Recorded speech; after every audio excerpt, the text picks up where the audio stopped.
Halo, Assalamualaikum warahmatullahi wabarakatuh. Salam, Om Swastiastu, Namo Buddhaya, Salam Kebajikan, Sampurasun. Kami dari kelompok 4 Hukum Adat akan mempersembahkan sebuah video tentang eksistensi hukum adat di era digital.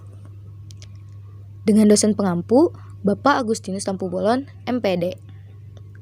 Baiklah teman-teman, sebelum kita masuk ke materi, kita akan memperkenalkan diri kita masing-masing terlebih dahulu.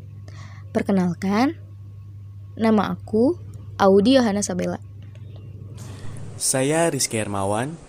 Saya Dedi Alfian Akbar. Saya Pramudia Satria Pradana.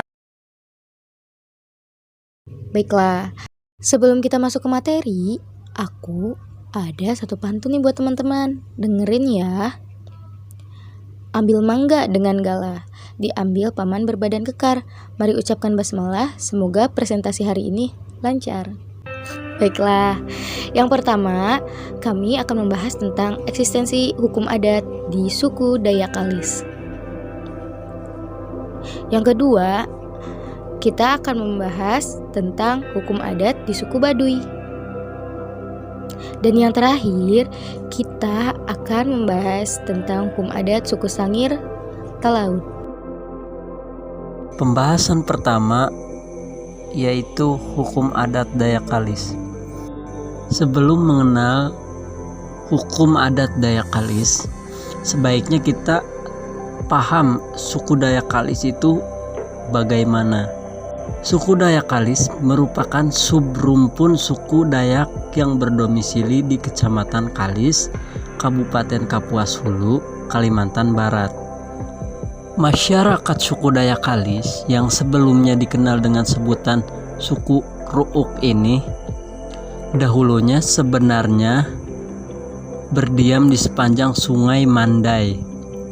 Namun karena ada perselisihan dan peperangan dengan masyarakat suku Dayak Kantuk, akhirnya mereka pindah ke daerah yang lebih hulu lagi atau pedalaman.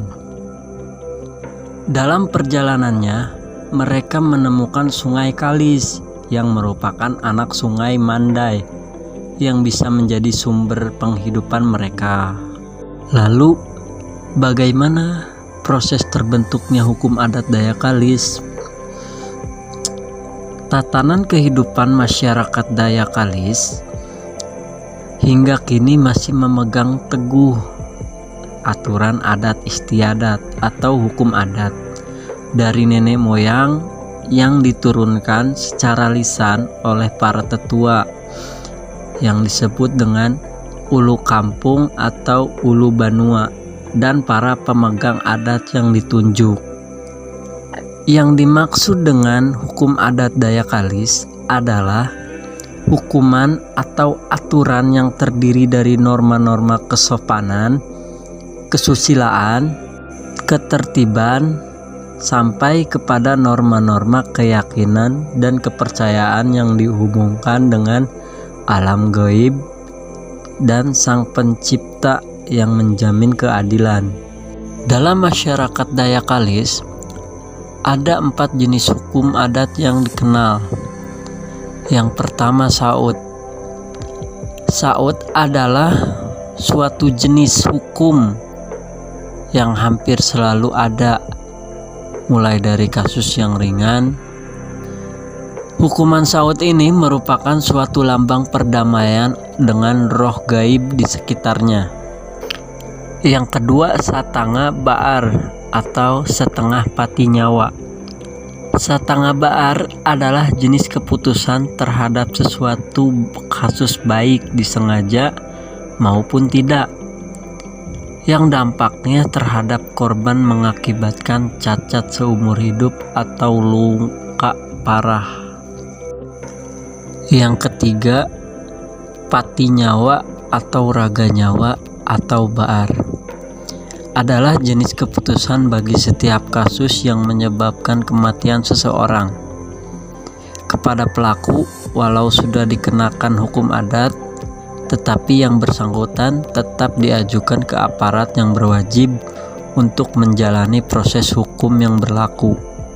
Lalu yang terakhir, yang keempat, adat kampung. adalah jenis hukuman yang dikenakan terhadap pelaku yang kasusnya langsung tertangkap basah dan telah terbukti adanya perbuatan yang melanggar adat kampung. Misalnya, pelanggaran pada saat pantang, tulak bala, manulakbo, pantang kematian, atau pelanggaran dalam kepercayaan adat lainnya.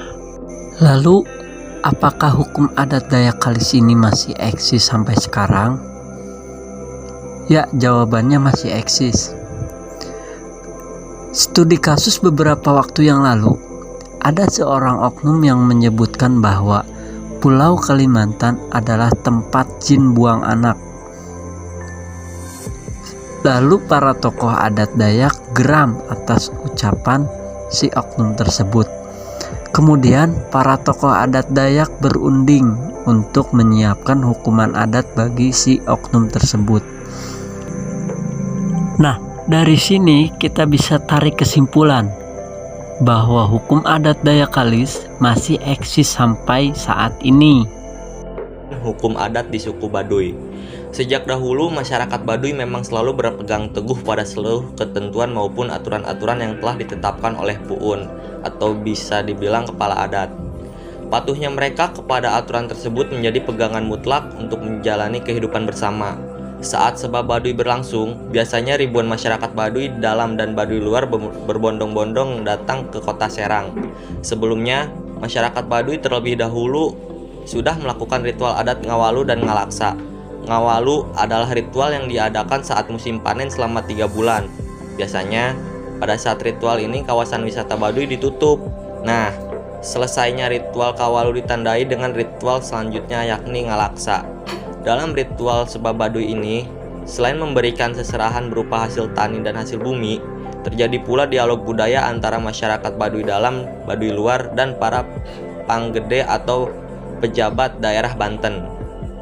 Dalam dialog inilah masyarakat adat Baduy menitipkan pesan kepada pemerintah untuk tetap menjaga kelestarian alam, hutan, dan lingkungan. Sebab masyarakat Baduy tinggal di kawasan hutan Gunung Kendeng, di mana terdapat kelestarian lingkungan yang perlu dijaga, karena masyarakat Baduy percaya hal itu dapat menjauhkan dari bencana. Eksistensi suku Baduy. Suku Baduy berasal dari Provinsi Banten. Suku ini tinggal di cagar budaya Pegunungan Kenden di daerah Kenakes. Dijelaskan bahwa kata Baduy tersebut yaitu pemberian dari peneliti Belanda. Sebutan tersebut diberikan karena suku di Banten itu memiliki persamaan dengan kelompok Arab Badawi yang senang berpindah tempat. Suku Baduy dalam kesehariannya berbicara menggunakan bahasa Sunda dan Indonesia. Suku Baduy juga memiliki 3 lapisan. Yang pertama yaitu Baduy Dangka. Kelompok Baduy ini sudah tidak tinggal lagi di tanah adat. Mereka juga sudah tidak terikat aturan dan kepercayaan Baduy. Masyarakat Baduy Dangka juga sudah menempuh pendidikan dan mengerti tentang teknologi. Yang kedua yaitu Baduy luar. Kelompok Baduy luar masih tinggal di dalam tanah adat dan masih menjunjung kepercayaan Sunda Wiwitan. Hanya saja mereka sudah mulai memahami pendidikan dan teknologi. Yang ketiga yaitu Baduy dalam, atau bisa juga disebut dengan kata Baduy jero. Mereka tinggal di pelosok tanah adat dan masih menjunjung kepercayaan Sunda Wiwitan. Kelompok ini biasanya menggunakan pakaian serba putih. Mereka tidak mengenyam pendidikan dan tidak mengetahui teknologi. Rumah adat suku Baduy. Suku Baduy memiliki adat istiadat yang sangat kental.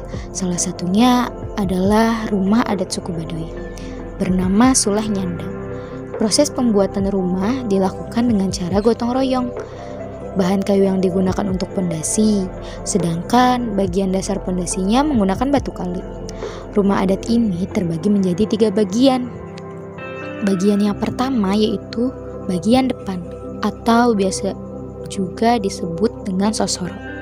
Fungsinya untuk menerima tamu, tempat santai, dan menenun untuk kaum wanita. Yang kedua yaitu bagian tengah atau tepas. Biasanya digunakan untuk aktivitas keseharian seperti tidur dan pertemuan keluarga. Yang ketiga yaitu bagian belakang atau bisa juga disebut dengan imah. Digunakan untuk tempat memasak, dan menyimpan hasil panen. Hukum adat suku Sangir Talaut. Asal-usul Sangir dan Talaut sebenarnya hingga saat ini belum ditemukan keterangan atau informasi yang pasti mengenai asal-usul kata Sangir dan Talaut. Mengutip dari buku sastra lisan Tangir Talaut dari Kemendikbud, umumnya orang-orang memberikan arti secara etimologi. Menurut etimologi, pendapat terbanyak mengatakan bahwa kata Sangir berasal dari kata Zanger dalam bahasa Belanda. Zanger dalam bahasa Indonesia memiliki arti yaitu penyanyi. Dulu, Belanda memberikan nama ini dengan alasan bahwa orang yang dikenal sebagai suku Sangir sangat mengemari nyanyian atau suka bernyanyi dalam kehidupan sehari-hari. Sementara, tidak banyak pendapat mengenai asal-usul kata Talaut, melainkan hanya secara etimologis. Menurut mereka, Talaut berarti dari kata tau dan rod. Tau dalam bahasa Talaut berarti orang, sedangkan roda berarti laut. Jadi Talaut artinya adalah orang laut. Letak geografis wilayah suku Sangir Talaut. Orang suku Sangir dan Talaut berasal dari Provinsi Sulawesi Utara. Sebagian besar dari mereka mendiami gugusan kepulauan di bagian utara Sulawesi Utara dan memanjang ke daerah wilayah berbatasan Filipina, negara tetangganya. Kepulauan ini dinamakan Kepulauan Sangir dan Talaut atau lebih sering dikenal dengan nama Kepulauan Nusa Utara. Secara geografis, gugusan pulau ini dibatasi oleh Laut Mindanao di sebelah utara, Selat Tadiso di sebelah selatan, Laut Sulawesi di sebelah barat, dan Laut Pasifik di sebelah timur. Ciri khas yang dapat dilihat dari lingkungan alam kedua gugusan pulau adalah bukit-bukit tinggi dan rendah yang dipisahkan oleh sungai besar dan kecil. Daerah Sangir dan Talaut juga memiliki gunung berapi yang aktif maupun tidak aktif, dengan puncak tertingginya 1320 meter.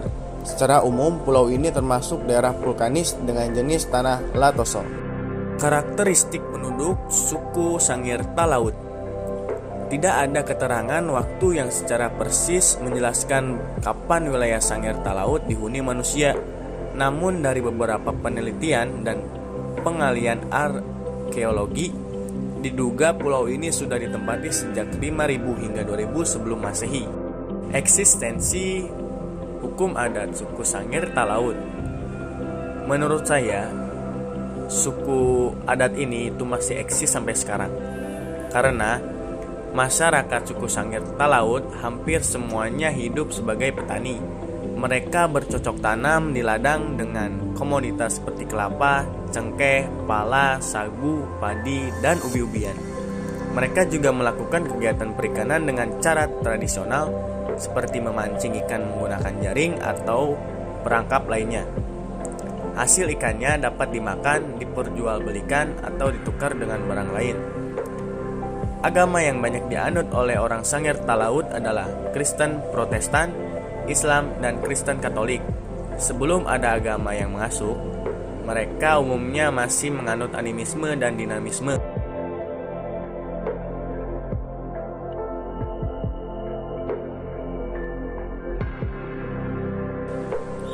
Menggoreng ikan dicampur bakmi, digoreng terpisah jangan sekaligus. Cukup sekian presentasi kami. Semoga mendapatkan nilai yang bagus.